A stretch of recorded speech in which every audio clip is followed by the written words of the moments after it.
नमस्कार दोस्तों, साथ साइड टेक में आपका स्वागत है। आज हमारा क्लास 10th का केमिकल इक्वेशन और रिएक्शन की ये 4th पार्ट है। इसमें अब तक हमने केमिकल रिएक्शन और केमिकल इक्वेशन को बैलेंस करना सीखा था। बैलेंसिंग के बाद अब हम केमिकल रिएक्शंस को थोड़ा इंफॉर्मेटिव बनाएंगे। क्या बनाएंगे? उसे इंफॉर्मेटिव बनाएंगे। उसके स्टेट्स ऑफ मैटर लिखेंगे, जो सॉलिड है कि लिक्विड है कि गैस है कि एक्वस सॉल्यूशन में है भी। ये सारे 4 पॉइंट्स प्रेसिपिटेशन में है कि नहीं है भी, वो उस पर कोई प्रेशर लग रहा है, कोई टेम्परेचर लग रहा है, या फिर कोई कैटलिस्ट उस पर एक्ट कर रहा है कि नहीं कर रहा है। तो इन सारे पॉइंट्स पे आज हम क्या करेंगे, अपना डिस्कशन करेंगे। तो जैसा कि आप देख पा रहे होंगे व्हाइट बोर्ड पर कुछ यहाँ पर एग्जाम्पल्स लिखे गए हैं। तो ये एग्जाम्पल्स आपको लिखे गए हैं ये समझाने के लिए कि जो रिएक्शन है उसको हम कैसे ज्यादा इंफॉर्मेटिव बना सकते हैं, पहला पॉइंट। दूसरा पॉइंट, अगर हमें इक्वेशंस ऐसे दिए जाएं उससे हम क्या क्या इंफॉर्मेशन ले सकते हैं, हम उससे क्या समझ सकते हैं, तो ये भी इस पे हम क्या करेंगे, डिस्कस करेंगे। तो सबसे पहले अगर आप ये रिएक्शन देख रहे होंगे जिसमें मैग्नीशियम है और ये ऑक्सीजन के साथ क्या करता है, रिएक्शन करता है और बनाता है मैग्नीशियम ऑक्साइड। तो आप ये देख पा रहे होंगे मैग्नीशियम जब ऑक्सीजन के साथ रिएक्शन करता है तो मैग्नीशियम ऑक्साइड बनाता है। ठीक है, तो पहले तो हम अपनी बैलेंसिंग का ये क्लियर करेंगे कॉन्सेप्ट। क्या कॉन्सेप्ट क्लियर करेंगे? बैलेंसिंग का कॉन्सेप्ट क्लियर करेंगे। तो इसमें हम देख रहे हैं मैग्नीशियम एक है, मैग्नीशियम का एक एटम है और यहाँ पर ऑक्सीजन के 2 एटम हैं, और यहाँ पर मैग्नीशियम का एक एटम है और ऑक्सीजन का एक एटम है। तो ये वाला जो रिएक्शन है ये अभी क्या है, अनबैलेंस्ड रिएक्शन है, क्योंकि राइट हैंड साइड पे तो 2 एटम है और लेफ्ट हैंड साइड में क्या है, 3 एटम है। ठीक है, तो यहाँ पर हम देखिए ऑक्सीजन 2 है और यहाँ ऑक्सीजन 1 है। तो यहाँ पर ऑक्सीजन को 2 करने के लिए हम क्या करेंगे, इसे 2 से मल्टीप्लाई कर देंगे। तो यहाँ देखिए मैग्नीशियम 2 हो गया और ऑक्सीजन भी 2 हो गया, लेकिन यहाँ पर ऑक्सीजन तो 2 है लेकिन मैग्नीशियम 1 है। मैग्नीशियम को भी 2 से हम क्या कर देंगे, मल्टीप्लाई कर देंगे। तो अगर आपने बैलेंसिंग का हमारा वीडियो नहीं देखा तो बैलेंसिंग की वीडियो को आप देखिए, उसको रिवाइज करिए। उसके बाद यह बैलेंसिंग वाला जो कॉन्सेप्ट है कि हम कैसे केमिकल रिएक्शन को बैलेंस करते हैं वो आपको यहाँ समझ में आएगा। तो अभी ये इक्वेशन क्या हो चुका है, बैलेंस हो चुका है। ठीक है, तो यहाँ पर आप देख पा रहे होंगे जो ये लिखा गया है SGS, ये क्या है, ये हमें दिखाता है रिएक्टेंट साइड और प्रोडक्ट साइड में जो हमने रिएक्टेंट लिया है, जो हमने प्रोडक्ट लिया है। जो हमने रिएक्टेंट लिया है उसका स्टेट क्या है, जैसे कि मैग्नीशियम का स्टेट क्या है, सॉलिड है। ऑक्सीजन के जो 2 मॉलिक्यूल है उनका स्टेट क्या है, गैस है। और यहाँ मैग्नीशियम ऑक्साइड में मैग्नीशियम ऑक्साइड का क्या स्टेट था, सॉलिड स्टेट था। तो ये चीजें हमें इस छोटे ब्रैकेट में लिखे गए स्मॉल लेटर्स में जो ये वर्ड्स हैं ये हमें समझाते हैं। तो अब देखिए सेकेंड रिएक्शन। सेकेंड रिएक्शन में हमें क्या समझ में आया है, ये जो आयरन है जब ये H2SO4 आपने नाम सुना होगा इसका, H2SO4 ये सल्फ्यूरिक एसिड है। जब Fe प्लस H2SO4 का रिएक्शन होता है तो FeSO4 प्लस हाइड्रोजन गैस जो होता है वो इवॉल्व होता है। तो इसमें देखेंगे आयरन 1 है, यहां पर आयरन क्या है, 1 है, यहां हाइड्रोजन 2 है, यहां भी हाइड्रोजन क्या है, 2 है। यहां पर SO4 में सल्फर 1 है और ऑक्सीजन क्या है, 4 है। यहां पर सल्फर 1 है, ऑक्सीजन 4 है। तो ये एक प्रकार से क्या है, बैलेंस्ड रिएक्शन है। कैसी रिएक्शन है ये बैलेंस्ड रिएक्शन है। इसको बैलेंस करने की कोई आवश्यकता नहीं है। तो हमारा जो ये रिएक्शन है जिसमें आयरन सल्फ्यूरिक एसिड के साथ रिएक्शन करता है और बनाता है फेरस, या फिर कह सकते हैं FeSO4, इसको बोलते हैं फेरस सल्फेट। और ये हो गया हमारा हाइड्रोजन गैस जो कि इवॉल्व होता है। तो इसमें क्या करते हैं, इसको थोड़ा हम ज्यादा इंफॉर्मेटिव बनाते हैं। ये वाले केमिकल रिएक्शन को हम क्या करते हैं, इंफॉर्मेटिव बनाते हैं। चलिए इसको इंफॉर्मेटिव बनाएं।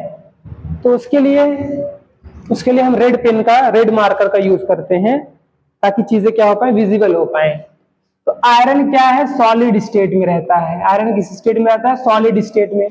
और ये H2SO4 के साथ रिएक्ट करता है। तो H2SO4 क्या रहता है, लिक्विड स्टेट में रहता है, लिक्विड स्टेट में रहता है। उसके बाद जब ये FeSO4 बन जाता है तो ये FeSO4 क्या हो जाता है, ये भी लिक्विड फॉर्म रहता है। और फिर ये H2 गैस बन जाता है तो ये गैसियस फॉर्म रहता है। तो इसमें आप देखेंगे ये जो S है ये बता रहा है कि जो आयरन है वो किस फॉर्म में है, सॉलिड फॉर्म में है। और ये लिक्विड है, हमें ये बता रहा है कि जो H2SO4 है वो क्या है, लिक्विड है।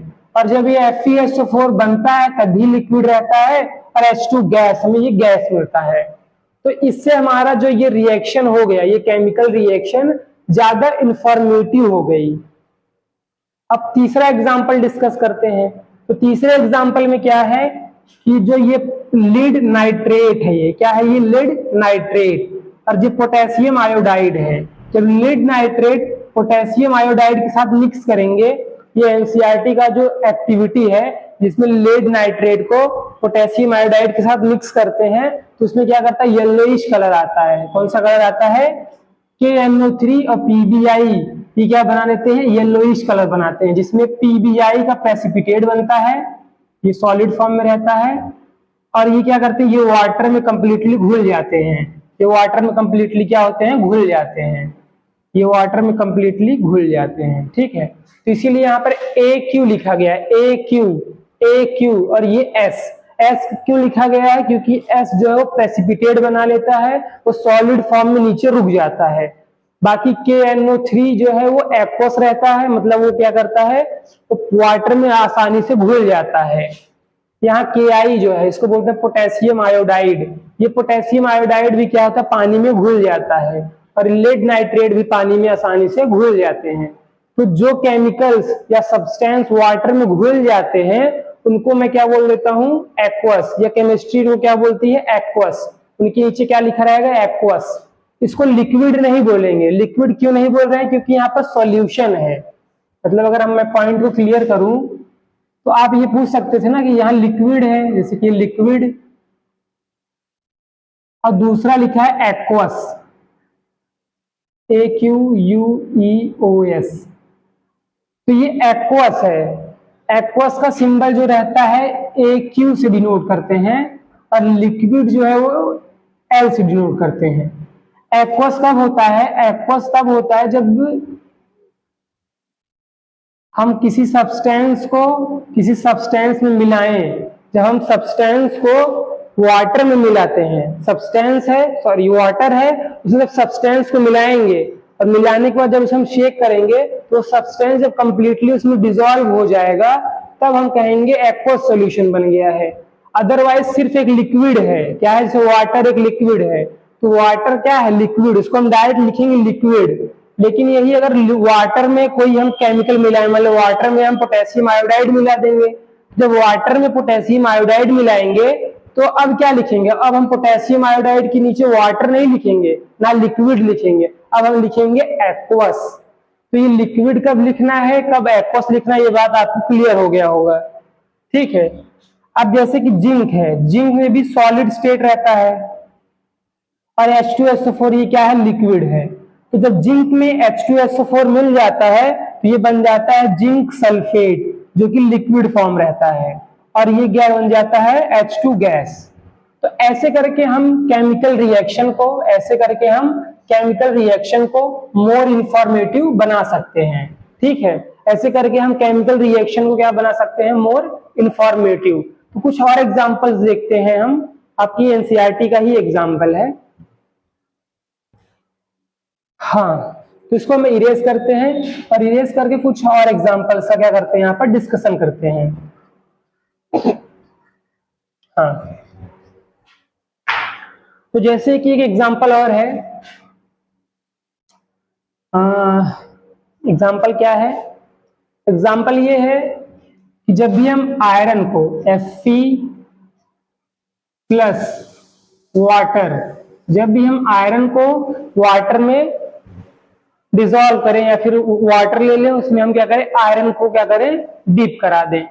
तो जैसे ही आयरन वाटर में रिएक्ट करेगा, Fe जब भी वाटर में रिएक्ट करेगा तो ये बनाता है Fe2। क्या बनाता है, Fe2O3।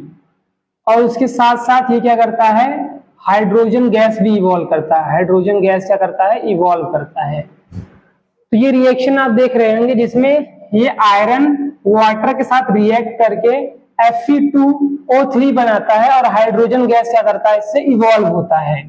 तो इसमें है क्या, ये आयरन किस स्टेट में रहता है, सॉलिड स्टेट में रहता है। वाटर जो है वो लिक्विड स्टेट में रहता है। और Fe2O3 का जब ये ऑक्साइड बनता है, ये भी क्या रहता है, गैसियस फॉर्म में रहता है। और ये भी क्या है, गैसियस फॉर्म में है। ठीक है।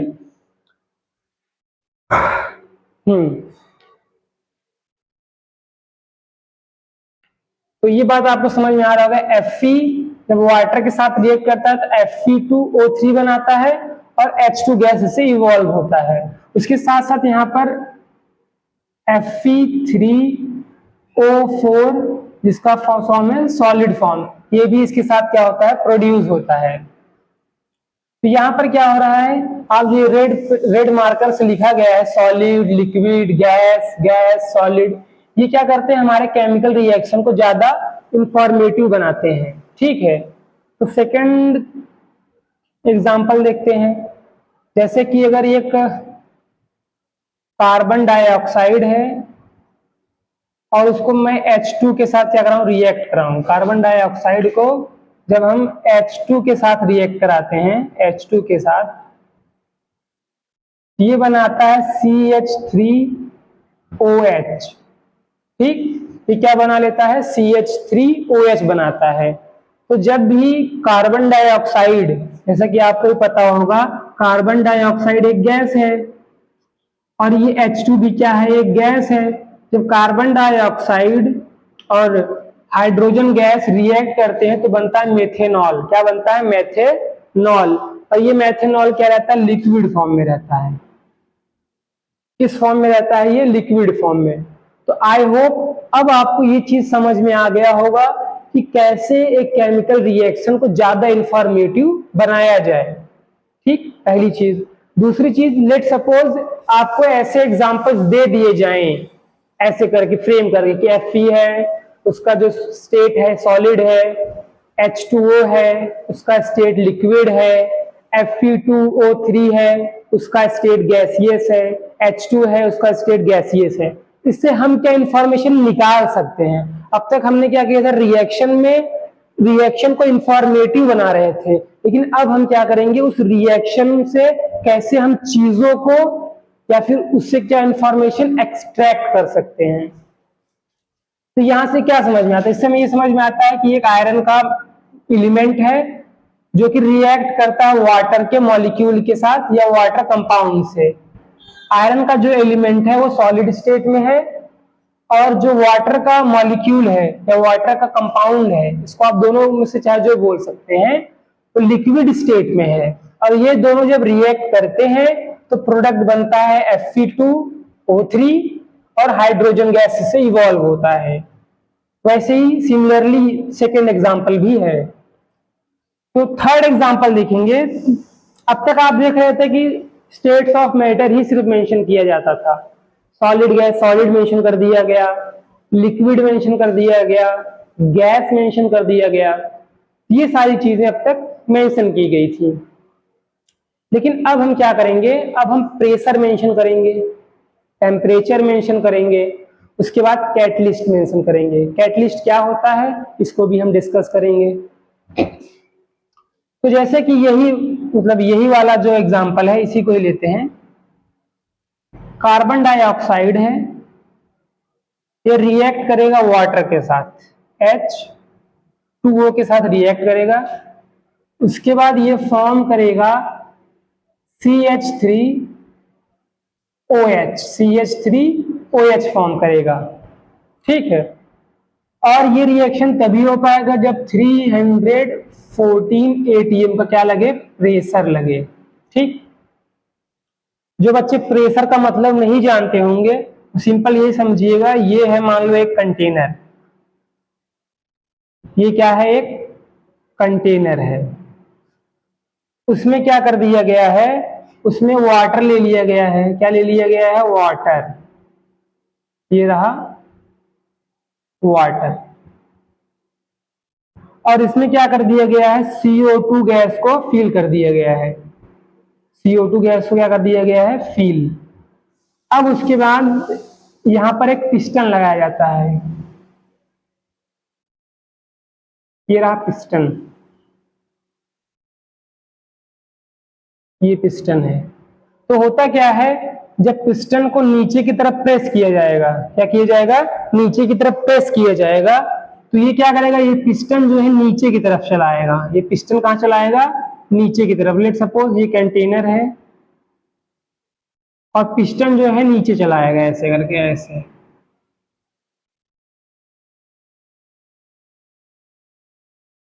तो जैसे जैसे हम प्रेशर लगाएंगे वैसे वैसे पिस्टन नीचे आएगा, और जब पिस्टन नीचे आएगा तो ये जो CO2 मॉलिक्यूल है और ये H2O मॉलिक्यूल है, इन दोनों के बीच में क्या लगेगा, प्रेशर लगेगा। ये दोनों एक दूसरे से क्या करेंगे, टकराव करेंगे, एक दूसरे से क्या करेंगे, रिएक्ट करेंगे, और जितना प्रेशर लगेगा उतना इनके ऊपर क्या पड़ेगा, कार्बन डाइऑक्साइड और वाटर के ऊपर प्रेशर पड़ेगा। जब इनके ऊपर प्रेशर पड़ेगा तो ये किसमें कन्वर्ट हो जाएंगे, तब ये कन्वर्ट हो जाएंगे CH3OH में कन्वर्ट हो जाएंगे, जिसको हम बोलते हैं मेथेनॉल। और हमें क्या प्रोड्यूस हो जाएगा, मेथेनॉल। हमें मेथेनॉल मिल जाएगा लिक्विड फॉर्म में। ठीक, हाँ, तो इसको आप क्या करें, नोट करिए। इसको क्या करने चल रहे हैं, इसको क्या करेंगे अब, सॉरी, इसको अब रफ करते हैं, तो आप इसको आराम से नोट कर लीजिए। ठीक है, इसको रफ करते हैं।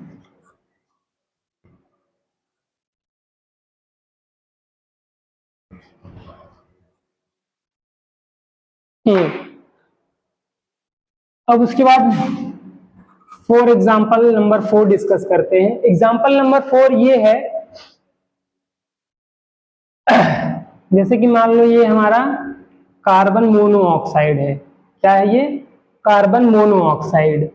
और ये कार्बन मोनोऑक्साइड जब वाटर के साथ रिएक्ट करेगा, वाटर के साथ क्या करेगा, रिएक्ट करेगा, तो जब ये वाटर के साथ रिएक्ट करेगा तो इसमें हीट लगेगा, और हीट के साथ साथ ये मैग्नीशियम ऑक्साइड का कैटलिस्ट इसमें रहेगा। और ये कार्बन मोनोऑक्साइड नहीं है, ये वाटर है। कार्बन मोनोऑक्साइड वाटर नहीं है, ये है potassium chloride oxide. Potassium chloride, या फिर आप ऐसे कह सकते हैं पोटेशियम ट्राइक्लोरो ऑक्साइड को जब हम हीट करेंगे मैग्नीशियम ऑक्साइड के प्रेजेंस में, तब ये हमको देता है potassium chloride plus oxygen gas. तो आइए इस एग्जांपल को क्या करते हैं, डिस्कस करते हैं। तो इसमें क्या है, potassium chloride, potassium trichloro oxide को जब हीट करेंगे मैग्नीशियम ऑक्साइड के प्रेजेंस में, तो हमें पोटेशियम क्लोराइड और ऑक्सीजन मिलेगा। तो सबसे पहले हम इसको डिस्कस करते हैं, ये मैग्नीशियम ऑक्साइड क्या है। ठीक है, मैग्नीशियम ऑक्साइड, तो मैग्नीशियम ऑक्साइड एक कैटलिस्ट है। ये क्या है, कैटलिस्ट है। क्या है, कैटलिस्ट। कैटलिस्ट क्या होता है, कैटलिस्ट एक सब्सटेंस होता है, substance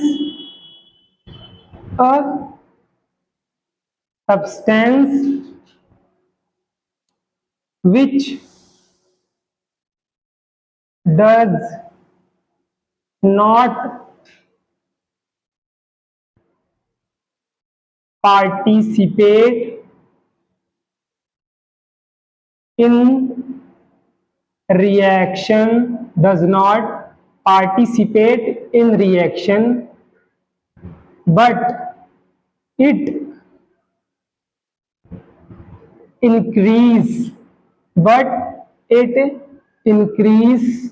the rate of reaction।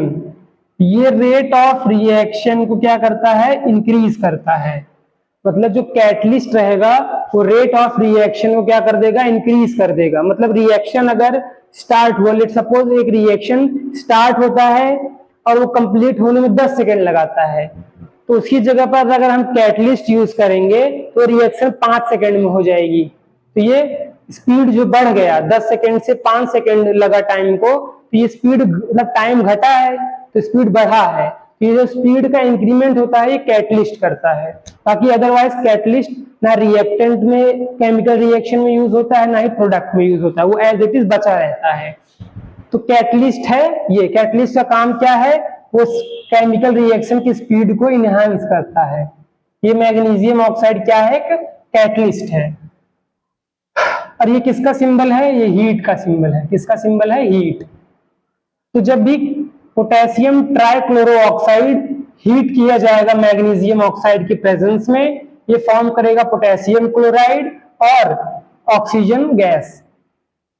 तो ये वाला जो हमारा रिएक्शन है ये बैलेंस्ड नहीं है, ये स्केलेटल रिएक्शन है। आइए इसको हम बैलेंस करना सीखते हैं, बैलेंस करना सीखते हैं। यहाँ पर पोटेशियम हमारा एक ही है, यहाँ पर क्लोरीन 3 है, यहाँ ऑक्सीजन क्या है, 1 है। यहाँ पोटेशियम 1 है, क्लोरीन 1 है और ऑक्सीजन डाइऑक्साइड यहाँ 2 है। तो यहाँ देखेंगे 3 क्लोरीन, यहाँ 3 क्लोरीन बैलेंस कर दिए। पोटेशियम 3 है तो यहाँ भी पोटेशियम 3 कर दिए। तो यहाँ 3 पोटेशियम हो गया, 9 क्लोरीन हो गया, 3 ऑक्सीजन हो गया। अब यहाँ 9 क्लोरीन है और ऑक्सीजन जो है 2 है। तो आइए हम ऑक्सीजन को पहले बैलेंस करते हैं। यहाँ 3 ऑक्सीजन है, यहाँ हम 4 ऑक्सीजन करते हैं। ये 4 2 जा 8 ऑक्सीजन हो गया। यहाँ पर कितने हो गए, 8 ऑक्सीजन हो गए। यहाँ पर 3 ऑक्सीजन है। इसको भी अगर हम बैलेंस करना चाहें तो कैसे बैलेंस करेंगे। तो बैलेंसिंग की जितने लोगों ने वीडियो देखा होगा वो ये वाला बैलेंसिंग कर पा रहे होंगे, जिन्होंने वीडियो नहीं देखा होगा वो इस बैलेंसिंग को नहीं कर पाएंगे। ठीक है, तो आप इसको देखते रहिए।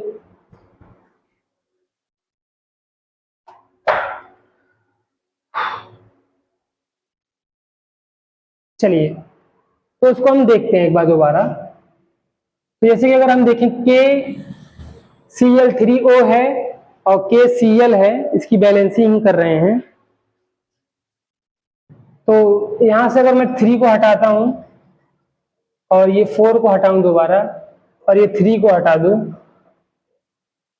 और ये 3 को हटा दूं, तो यहाँ पर बैलेंसी जो है ये यहाँ पर 2 हो जाएगा, यहाँ 4 हो जाएगा और यहाँ ये 2 हो जाएगा और ये है। तो ये 2 दूनी 4 हो जाएंगे, 4 4 8 लेकिन हो रहे हैं यहाँ पर। अभी क्या होगा, तो ये 3 ये है। अब सही है, 4 दूनी 8 अभी भी नहीं हो रहा है ये। तो ये 4 नहीं, इसको 3 ही रखते हैं। तो अब हमारा रिएक्शन जो है वो बैलेंस हो गया है कि यहाँ पर 2KClO3 है और 2KCl है और यहाँ पर 3 ऑक्सीजन डाइऑक्साइड है। ऑक्सीजन डाइऑक्साइड है ये, क्योंकि 2 ऑक्सीजन है उसमें। तो यहाँ पर अब ये बैलेंस है। तो ये कैटलिस्ट आपको समझ में आ गया होगा। और यहाँ पर थोड़ा सा कॉम्प्लिकेटेड था ये केमिकल रिएक्शन, जिस कारण थोड़ा मुझे भी समय लग गया नोट्स को देखने में और इसको सॉल्व करने में। टफ था ये, आपके एनसीईआरटी का एग्जाम्पल नहीं था, इसको थोड़ा एडवांस लेवल क्वेश्चन था ये। जो लोग कर लिए अच्छी बात है, और जो मेरी तरह थोड़ा फंस गए थे उन्होंने बाद में किया, वो भी अच्छी बात है। हाँ, तो ये वाला एग्जाम्पल डिस्कस हो गया है। अब इस एग्जाम्पल को रफ करते हैं और हम 5वां एग्जाम्पल डिस्कस करेंगे।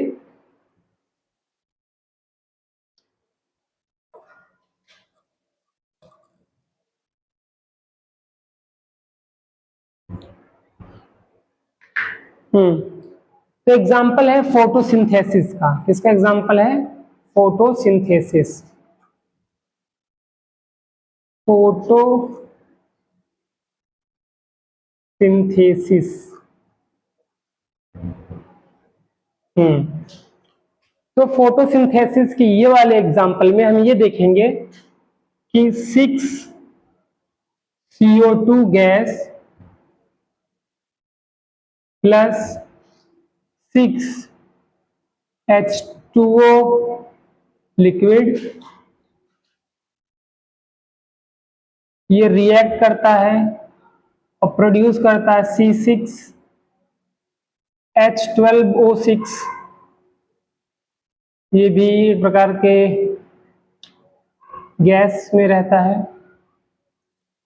और उसके बाद ये प्रोड्यूस करता है 6O2 गैस। उसके बाद यहाँ पर ये सनलाइट के प्रेजेंस में होता है और ये क्लोरोफिल के प्रेजेंस में होता है। ठीक, तो यहाँ पर आप देखेंगे ये है स्टेट्स ऑफ मैटर। ये स्टेट ऑफ मैटर कहिए या रिएक्टेंट कहिए। और ये हमें क्या दिखाते हैं, terms and condition. Term and condition दिखाते हैं रिएक्शन को कंप्लीट करने के लिए। अगर ये टर्म्स एंड कंडीशंस कंप्लीट नहीं होते हैं तो ये ग्लूकोज फॉर्मेशन नहीं होगा। ठीक, तो ये एरो के ऊपर ये सारी चीजें, ये इंफॉर्मेशंस लिखे जाते हैं। तो इस टॉपिक में हमने यही डिस्कस किया था कि कैसे केमिकल रिएक्शन को ज्यादा इंफॉर्मेटिव बनाया जाए, जिसमें हमने टोटल 8 से 9 एग्जाम्पल को डिस्कस किया था। सबसे पहले स्टेट्स ऑफ मैटर डिस्कस किया था, जिसमें हम सॉलिड, लिक्विड, गैस, इनको डिस्कस किए। उसके बाद हमने प्रेशर डिस्कस किया। उसके बाद हमने कैटलिस्ट डिस्कस किया, कैटलिस्ट। उसके बाद हमने डिस्कस किया हीट, जो कि डेल्टा फॉर्म में था। 8वां हमने डिस्कस किया सनलाइट। अब 9वां जो है वो है टेम्परेचर। इसको एक एग्जांपल से डिस्कस करते हैं। जैसे कि एक एग्जांपल है जो कि यही है कि जब हम CO को, जो कि गैस है, इसको रिएक्ट कराते हैं वाटर के साथ, जो कि लिक्विड है, और ये 300 ATM 300 kelvin zinc oxide chromium dioxide के प्रेजेंस में ये बनाता है मेथेनॉल लिक्विड। तो ये प्रेशर आ गया, ये टेम्परेचर आ गया, ये कैटलिस्ट आ गया, स्टेट्स ऑफ मैटर आ गए, ये आ गया। ये एग्जाम्पल से आपको ये केमिकल रिएक्शन आपको आसानी से समझ में आया होगा। आई होप आपको ये टॉपिक अच्छे से क्लियर हो गया होगा, इसको आप कैसे इंफॉर्मेटिव बनाते हैं।